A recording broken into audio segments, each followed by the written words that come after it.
ಇಂದಿನ ದಿನ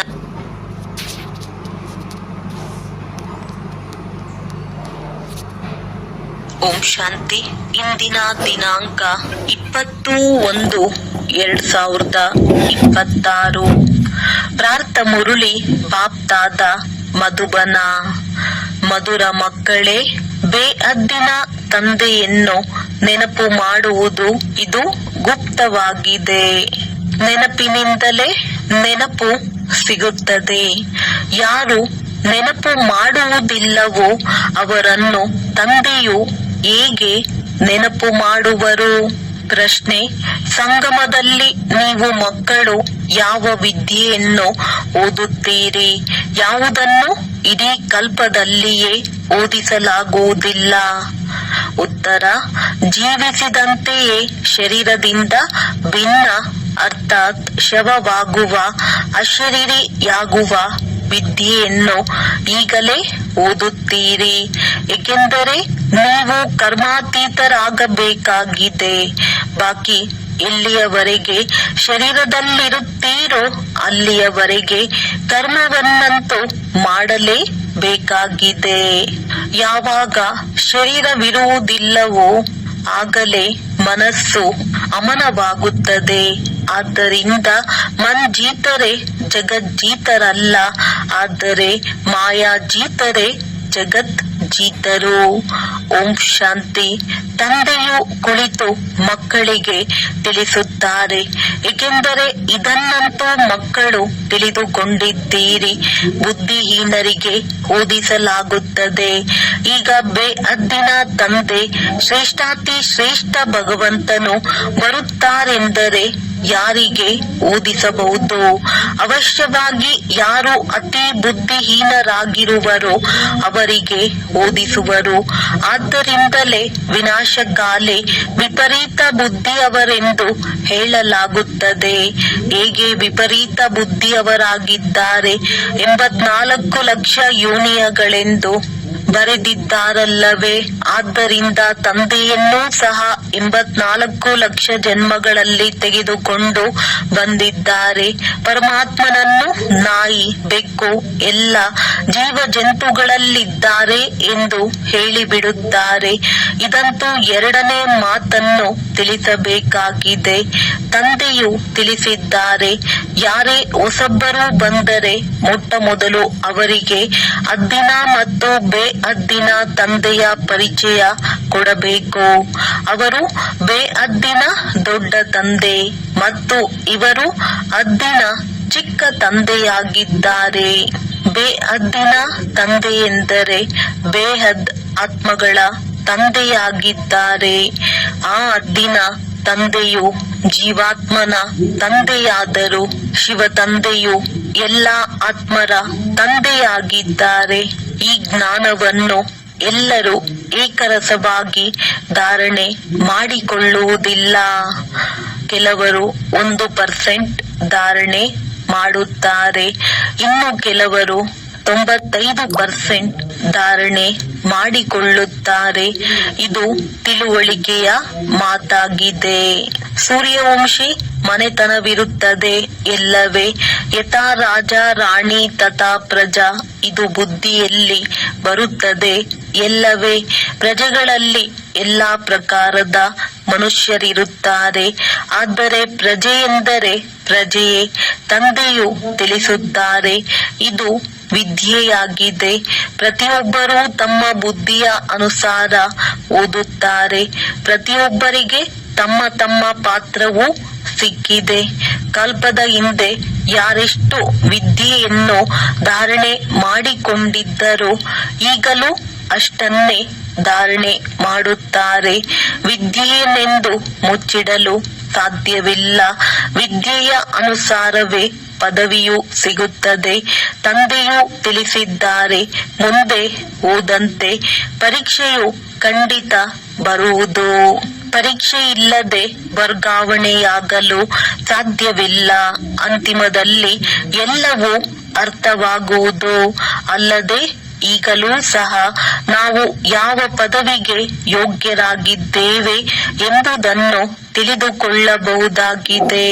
ಬಲೆ ಸಂಕೋಚಕ್ಕೊಳಗಾಗಿ ಎಲ್ಲರ ಜೊತೆ ಕೈಯನ್ನೆತ್ತಿ ಬಿಡುತ್ತಾರೆ.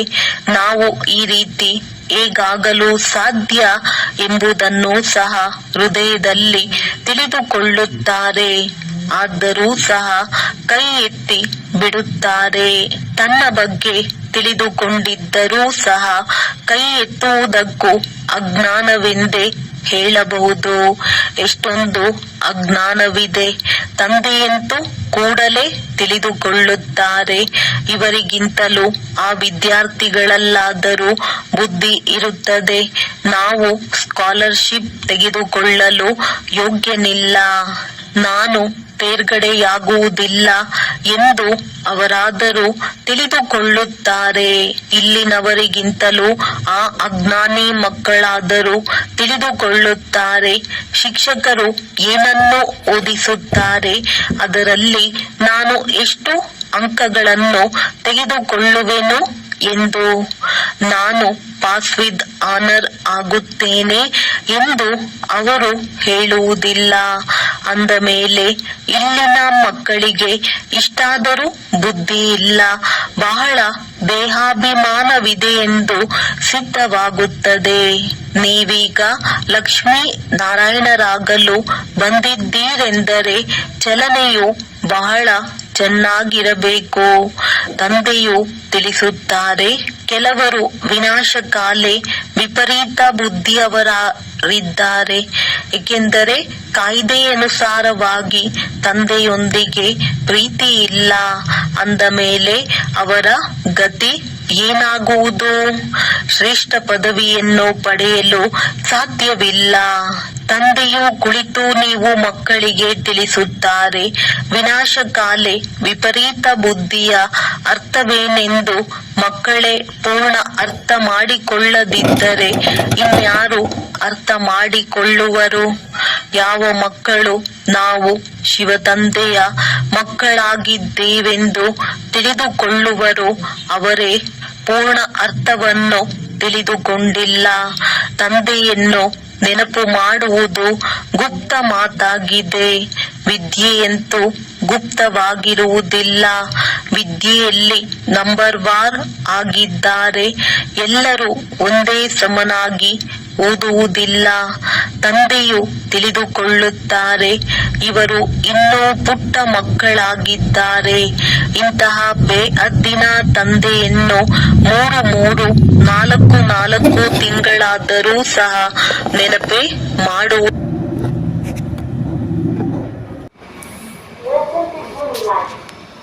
ಅಂದ ಮೇಲೆ ನೆನಪು ಮಾಡುತ್ತಾರೆಯೇ ಎಂಬುದು ಹೇಗೆ ಅರ್ಥ ತಿಳಿಸಿ. ಭಾರತವು ಸ್ವರ್ಗವಾಗಿದ್ದಲ್ಲವೇ, ಈಗ ನರಕವಾಗಿದೆ. ನಾವು ಸತ್ಯಯುಗದಲ್ಲಿಯೂ ಇದ್ದೇವೆ, ಕಲಿಯುಗದಲ್ಲಿಯೂ ಇದ್ದೇವೆಂದು ಯಾರೂ ಹೇಳಲು ಸಾಧ್ಯವಿಲ್ಲ. ಯಾರಿಗಾದರೂ ದುಃಖ ಸಿಕ್ಕಿದರೆ ಅವರು ನರಕದಲ್ಲಿದ್ದಾರೆ. ಯಾರಿಗೆ ಸುಖ ಸಿಕ್ಕಿತೋ ಅವರು ಸ್ವರ್ಗದಲ್ಲಿದ್ದಾರೆ. ದುಃಖಿ ಮನುಷ್ಯರು ನರಕದಲ್ಲಿದ್ದಾರೆ. ನಾವಂತೂ ಬಹಳ ಸುಖದಲ್ಲಿ ಕುಳಿತಿದ್ದೇವೆ. ಮೆಹಲು, ಮಹಡಿ ಇತ್ಯಾದಿಗಳೆಲ್ಲವೂ ಇದೆ ಎಂದು ಅನೇಕರು ಹೇಳುತ್ತಾರೆ. ಹೊರಗಿನ ಸುಖವನ್ನು ನೋಡುತ್ತಾರಲ್ಲವೇ, ಇದನ್ನೂ ಸಹ ನೀವೀಗ ತಿಳಿದುಕೊಂಡಿದ್ದೀರಿ.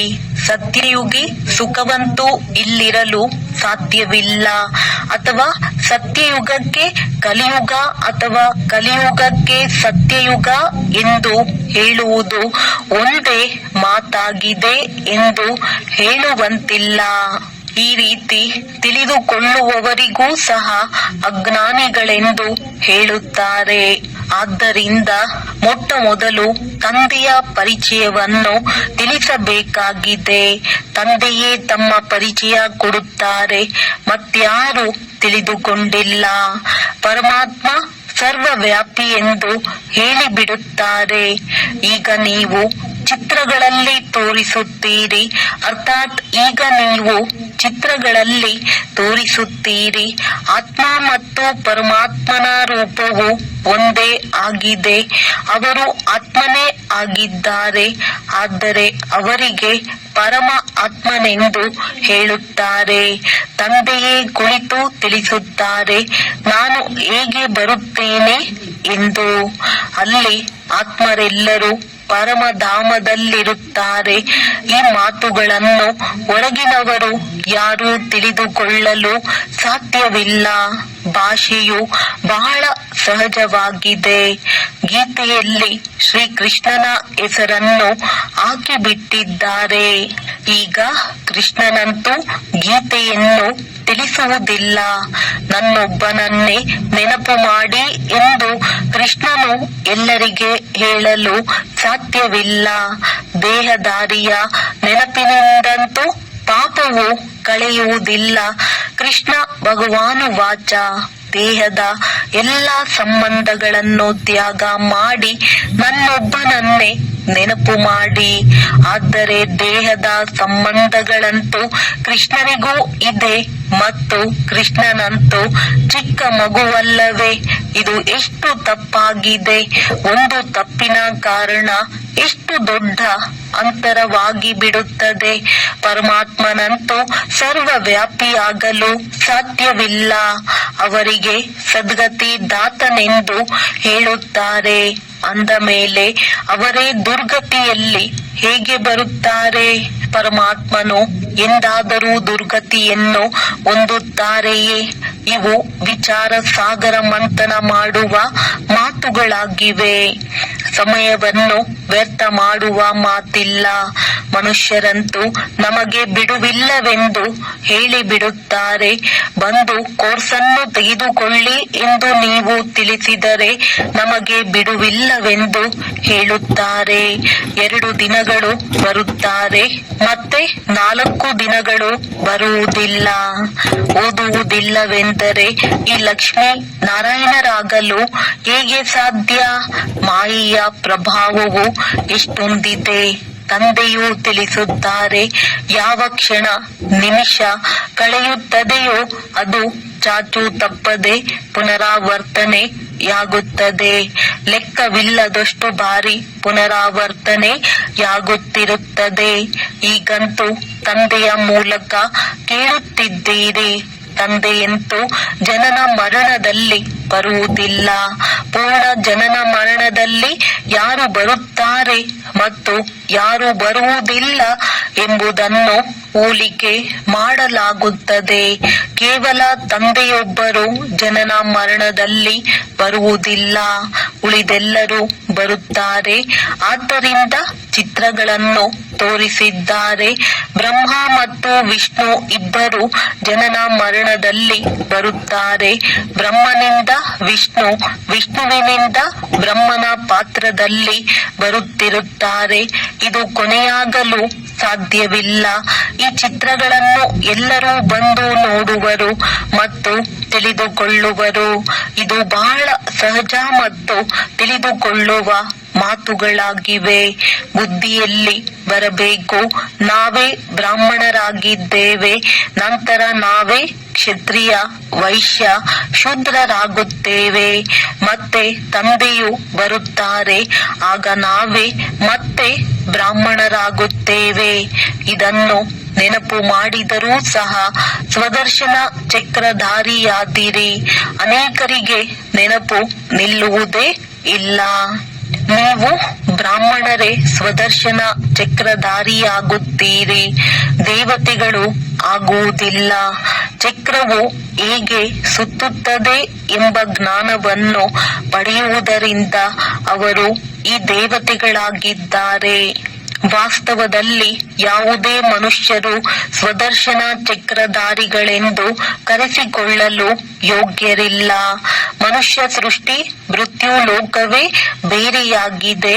ಹೇಗೆ ಭಾರತವಾಸಿಗಳ ರೀತಿ ನೀತಿಗಳೇ ಬೇರೆಯಾಗಿವೆ, ಹಾಗೆಯೇ ಎಲ್ಲರದ್ದು ಬೇರೆ ಬೇರೆ ಇರುತ್ತದೆ.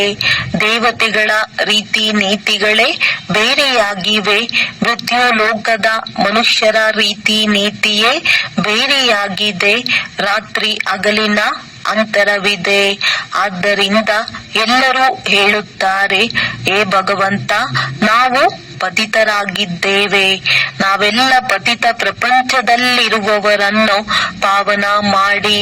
ಇಂದಿಗೆ 5,000 ವರ್ಷಗಳ ಮೊದಲು ಪಾವನ ಪ್ರಪಂಚವಿತ್ತು. ಅದಕ್ಕೆ ಸತ್ಯಯುಗವೆಂದು ಹೇಳಲಾಗುತ್ತದೆ. ತ್ರೇತಾಯುಗಕ್ಕೆ ಹೇಳುವುದಿಲ್ಲ. ತಂದೆಯು ತಿಳಿಸಿದ್ದಾರೆ, ಸತ್ಯಯುಗವು ಫಸ್ಟ್ ಕ್ಲಾಸ್, ತ್ರೇತಾಯುಗವು ಸೆಕೆಂಡ್ ಕ್ಲಾಸ್ ಆಗಿದೆ. ಅಂದಾಗ ಒಂದೊಂದು ಮಾತು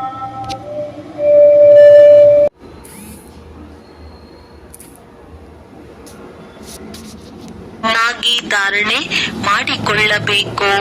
ಯಾರೇ ಬಂದರೂ ಸಹ ಕೇಳಿ ಆಶ್ಚರ್ಯಚಕಿತರಾಗಬೇಕು. ಕೆಲವರಂತೂ ಆಶ್ಚರ್ಯಚಕಿತರಾಗುತ್ತಾರೆ. ಆದರೆ ಮತ್ತೆ ಅವರಿಗೆ ಪುರುಷಾರ್ಥ ಮಾಡಲು ಬಿಡುವೆ ಇರುವುದಿಲ್ಲ. ಅವಶ್ಯವಾಗಿ ಪವಿತ್ರರಾಗಿರಬೇಕೆಂಬುದನ್ನು ಕೇಳುತ್ತಾರೆ. ಈ ಕಾಮ ವಿಕಾರವೇ ಮನುಷ್ಯರನ್ನು ಪತಿತರನ್ನಾಗಿ ಮಾಡುತ್ತದೆ. ಇದನ್ನು ಜಯಿಸುವುದರಿಂದಲೇ ನೀವು ಜಗಜ್ಜೀತರಾಗುತ್ತೀರಿ. ತಂದೆಯು ಹೇಳಿದ್ದಾರೆ, ಕಾಮ ವಿಕಾರ ಜಯಿಸಿ ಜಗಜ್ಜೀತರಾಗಿ. ಮತ್ತೆ ಮನುಷ್ಯರು ಹೇಳುತ್ತಾರೆ, ಮನ್ಜೀತರೇ ಜಗಜ್ಜೀತರಾಗುತ್ತಾರೆ. ಮನಸ್ಸನ್ನು ವಶಪಡಿಸಿಕೊಳ್ಳಿ ಎಂದು. ಆದರೆ ಯಾವಾಗ ಶರೀರವಿರುವುದಿಲ್ಲವೋ ಆಗಲೇ ಮನಸ್ಸು ಅಮನವಾಗುತ್ತದೆ. ಬಾಕಿ ಇನ್ನೆಂದು ಮನಸ್ಸು ಅಮನನಾಗುವುದಿಲ್ಲ. ದೇಹ ಸಿಗುವುದೇ ಕರ್ಮ ಮಾಡುವುದಕ್ಕಾಗಿ. ಅಂದ ಮೇಲೆ ಕರ್ಮಾತೀತ ಸ್ಥಿತಿಯಲ್ಲಿ ಹೇಗಿರುತ್ತೀರಿ? ಶವಕ್ಕೆ ಕರ್ಮಾತೀತ ಸ್ಥಿತಿ ಎಂದು ಹೇಳಲಾಗುತ್ತದೆ. ಜೀವಿಸಿದಂತೆಯೇ ಶವ ಶರೀರದಿಂದ ಭಿನ್ನ. ನಿಮಗೂ ಸಹ ಶರೀರದಿಂದ ಭಿನ್ನರಾಗುವ ವಿದ್ಯೆಯನ್ನು ಓದಿಸುತ್ತಾರೆ. ಆತ್ಮವು ಶರೀರದಿಂದ ಭಿನ್ನವಾಗಿದೆ. ಆತ್ಮವು ಪರಮಧಾಮ ನಿವಾಸಿಯಾಗಿದೆ. ಅದು ಶರೀರದಲ್ಲಿ ಬಂದಾಗ ಅವರಿಗೆ ಮನುಷ್ಯನೆಂದು ಹೇಳಲಾಗುತ್ತದೆ. ಶರೀರ ಸಿಗುವುದೇ ಕರ್ಮ ಮಾಡುವುದಕ್ಕಾಗಿ. ಒಂದು ಶರೀರವನ್ನು ಬಿಟ್ಟರೆ ಮತ್ತೆ ಕರ್ಮ ಮಾಡುವುದಕ್ಕಾಗಿ ಇನ್ನೊಂದು ಶರೀರವನ್ನು ತೆಗೆದುಕೊಳ್ಳಲು ಬೇಕಾಗಿದೆ. ಯಾವಾಗ ಕರ್ಮ ಮಾಡುವುದು ಇರುವುದಿಲ್ಲವೋ ಆಗಲೇ ಶಾಂತವಾಗಿರುತ್ತದೆ. ಅಂದರೆ ಮೂಲವತನದಲ್ಲಿ ಕರ್ಮವಿರುವುದಿಲ್ಲ. ಸೃಷ್ಟಿ ಚಕ್ರವು ಇಲ್ಲಿ ಸುತ್ತುತ್ತದೆ. ತಂದೆಯನ್ನು ಮತ್ತು ಸೃಷ್ಟಿ ಚಕ್ರವನ್ನು ಅರಿತುಕೊಳ್ಳಬೇಕಾಗಿದೆ. ಇದಕ್ಕೆ ಜ್ಞಾನವೆಂದು ಹೇಳಲಾಗುತ್ತದೆ. ಈ ಕಣ್ಣುಗಳು ಎಲ್ಲಿಯವರೆಗೆ ವಿಕಾರಿಯಾಗಿರುವುದೋ ಅಲ್ಲಿಯವರೆಗೆ ಈ ಕಣ್ಣುಗಳಿಂದ ಪವಿತ್ರ ವಸ್ತುವನ್ನು ನೋಡಲು ಸಾಧ್ಯವಿಲ್ಲ. ಆದ್ದರಿಂದ ಜ್ಞಾನದ 3ನೇ ನೇತ್ರವೂ ಬೇಕು. ನೀವು ಯಾವಾಗ ಕರ್ಮಾತೀತ ಸ್ಥಿತಿಯನ್ನು ಪಡೆಯುವಿರೋ, ಅರ್ಥಾತ್ ದೇವತೆಗಳಾಗುತ್ತೀರೋ, ಆಗ ಈ ಕಣ್ಣುಗಳಿಂದ ದೇವತೆಗಳನ್ನು ನೋಡುತ್ತಿರುತ್ತೀರಿ. ಬಾಕಿ ಈ ಶರೀರದಲ್ಲಿ ಈ ಕಣ್ಣುಗಳಿಂದ ಕೃಷ್ಣನನ್ನು ನೋಡಲು ಸಾಧ್ಯವಿಲ್ಲ. ಕೇವಲ ಸಾಕ್ಷಾತ್ಕಾರವಾದರೆ ಅದರಿಂದೇನು ಸಿಗುವುದಿಲ್ಲ. ಅಲ್ಪ ಕಾಲಕ್ಕಾಗಿ ಖುಷಿ ಇರುತ್ತದೆ, ಕಾಮನೆಯು ಈಡೇರುತ್ತದೆ. ಡ್ರಾಮಾದಲ್ಲಿ ಸಾಕ್ಷಾತ್ಕಾರವು ನಿಗದಿಯಾಗಿದೆ. ಇದರಿಂದ ಪ್ರಾಪ್ತಿಯೇನು ಆಗುವುದಿಲ್ಲ. ಒಳ್ಳೆಯದು. ಮಧುರಾತಿ ಮಧುರ ಅಗಲಿ ಹೋಗಿ ಮರಳಿ ಸಿಕ್ಕಿರುವ ಮಕ್ಕಳ ಪ್ರತಿ ಮಾತ್ಪಿತಾ ಬಾಪ್ ದಾದಾರವರ ನೆನಪು, ಪ್ರೀತಿ ಹಾಗೂ ಸುಪ್ರಭಾತ. ಆತ್ಮಿಕ ಮಕ್ಕಳಿಗೆ ಆತ್ಮಿಕ ತಂದೆಯ ನಮಸ್ತೆ. ಧಾರಣೆಗಾಗಿ ಮುಖ್ಯ ಸಾರ. ಶರೀರದಿಂದ ಭಿನ್ನ ಆತ್ಮನಾಗಿದ್ದೇನೆ. ಜೀವಿಸಿದಂತೆಯೇ ಈ ಶರೀರದಲ್ಲಿರುತ್ತಾ ಹೇಗೆ ಶವ ಈ ಸ್ಥಿತಿಯ ಅಭ್ಯಾಸದಿಂದ ಕರ್ಮಾತೀತ ಸ್ಥಿತಿಯನ್ನು ಮಾಡಿಕೊಳ್ಳಬೇಕಾಗಿದೆ. ಸರ್ವೀಸಿನ ಪ್ರತ್ಯಕ್ಷ ಪ್ರಮಾಣವನ್ನು ತೋರಿಸಬೇಕಾಗಿದೆ. ದೇಹ ಬಾಣವನ್ನು ಬಿಟ್ಟು ತಮ್ಮ ಸತ್ಯ ಸಮಾಚಾರವನ್ನು ತಂದೆಗೆ ಕೊಡಬೇಕಾಗಿದೆ. ಪಾಸ್ ವಿತ್ ಆನರ್ ಆಗುವ ಪುರುಷಾರ್ಥ ಮಾಡಬೇಕಾಗಿದೆ. ವರದಾನ: ತಮ್ಮ ಶಾಂತ ಸ್ವರೂಪ ಸ್ಥಿತಿಯ ಮೂಲಕ ಶಾಂತಿಯ ಕಿರಣಗಳನ್ನು ಹರಡಿಸುವಂತಹ ಮಾಸ್ಟರ್ ಶಾಂತಿ ಸಾಗರ ಭವ. ವರ್ತಮಾನ ಸಮಯದಲ್ಲಿ ವಿಶ್ವದ ಮೆಜಾರಿಟಿ ಆತ್ಮರಿಗೆ ಸತ್ಯ ಶಾಂತಿಯ ಅವಶ್ಯಕತೆ ಇದೆ. ದಿನ ಕಳೆದಂತೆ ಅಶಾಂತಿಯ ಅನೇಕ ಕಾರಣಗಳು ಹೆಚ್ಚಾಗುತ್ತಿವೆ ಹಾಗೂ ಹೆಚ್ಚಾಗುತ್ತಿರುತ್ತವೆ. ಒಂದು ವೇಳೆ ತಾವು ಅಶಾಂತರಾಗಿ ಇರುವುದಿಲ್ಲ, ಅನ್ಯರ ಅಶಾಂತಿಯ ವಾಯುಮಂಡಲ ವಾತಾವರಣವು ಶಾಂತ ಸ್ಥಿತಿಯಲ್ಲಿ ಕುಳಿತುಕೊಳ್ಳುವುದಕ್ಕೆ ಬಿಡುವುದಿಲ್ಲ. ಅಶಾಂತಿಯ ಒತ್ತಡದ ಅನುಭವವು ಹೆಚ್ಚುತ್ತದೆ. ಇಂತಹ ಸಮಯದಲ್ಲಿ ತಾವು ಮಾಸ್ಟರ್ ಶಾಂತಿ ಸಾಗರನ ಮಕ್ಕಳು ಅಶಾಂತಿಯ ಸಂಕಲ್ಪಗಳನ್ನು ಲುಪ್ತಗೊಳಿಸುತ್ತಾ ವಿಶೇಷವಾಗಿ ಶಾಂತಿಯ ಪ್ರಕಂಪನಗಳನ್ನು ಹರಡಿಸಿರಿ. ಸ್ಲೋಗನ್: ತಂದೆಯ ಸರ್ವ ಗುಣಗಳ ಅನುಭವ ಮಾಡುವುದಕ್ಕಾಗಿ ಸದಾ ಜ್ಞಾನ ಸೂರ್ಯನ ಸನ್ಮುಖದಲ್ಲಿರಿ. ಅವ್ಯಕ್ತ ಸೂಚನೆಗಳು: ಈ ಅವ್ಯಕ್ತ ಮಾಸದಲ್ಲಿ ಬಂಧನ ಮುಕ್ತರಾಗಿ ಜೀವನ್ಮುಕ್ತ ಸ್ಥಿತಿಯ ಅನುಭವ ಮಾಡಿರಿ. ಈಗ ಸಮಯದ ಉಳಿತಾಯ, ಸಂಕಲ್ಪಗಳ ಉಳಿತಾಯ, ಶಕ್ತಿಯ ಉಳಿತಾಯ ಇವುಗಳ ಯೋಜನೆ ಮಾಡಿ ಬಿಂದು ರೂಪ ಸ್ಥಿತಿಯನ್ನು ಹೆಚ್ಚಿಸಿಕೊಳ್ಳಿ. ಎಷ್ಟು ಬಿಂದು ರೂಪ ಸ್ಥಿತಿ ಹೆಚ್ಚುತ್ತದೆಯೋ ಅಷ್ಟು ಯಾವುದೇ ಇವಿಲ್ ಸ್ಪಿರಿಟ್ ಅಥವಾ ಕೆಟ್ಟ ಸಂಸ್ಕಾರದ ಫೋರ್ಸ್ ನಿಮ್ಮ ಮೇಲೆ ವಾರ್ ಮಾಡುವುದಿಲ್ಲ. ನೀವು ಅವರಿಂದ ಮುಕ್ತರಾಗುವಿರಿ ಮತ್ತು ನಿಮ್ಮ ಶಕ್ತಿ ರೂಪವು ಅವರನ್ನು ಸಹ ಮುಕ್ತಗೊಳಿಸುವುದು. ಒಳ್ಳೆಯದು. ಓಂ ಶಾಂತಿ.